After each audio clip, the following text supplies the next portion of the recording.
When law and order and SVU collide, it's always explosive.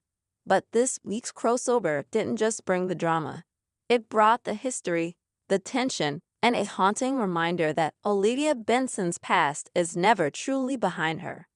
The two-part event kicked off with a chilling homicide that had Law and Order's Nolan Price and Samantha Maroon digging into a suspected overdose that smelled more like premeditated murder. The twist: the victim, a former social worker named Carla Dupin, had once worked a harrowing child abuse case, with a young Olivia Benson fresh on the force. SVU was called in when signs of long-term trauma and a missing child emerged. And just like that, Benson was back in the orbit of a case that nearly broke her 2 decades ago. Enter the detective Jalen Shaw and ADA Baxter Brady, who immediately clashed with SVU's methods, especially Benson's. Brady, who's never been shy about playing politics, pushed for a quick arrest of the grieving father, citing circumstantial evidence and public pressure. But Benson wasn't having it. "You don't rush closure," she said, delivering one of her signature ice-cold stares. "Not when there's a child still out there." The deeper they dug, the more complicated it got.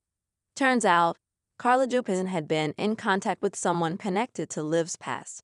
Someone fans haven't seen since season 7, Jude Miller, the brother of one of Benson's earliest survivors.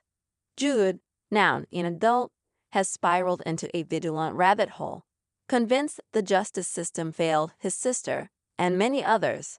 Benson's old case notes helped connect the dots, revealing a horrifying pattern.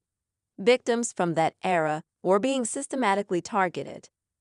The emotional stakes peaked when Liv confronted Jude in a scene that's already being hailed as Emmy reel material.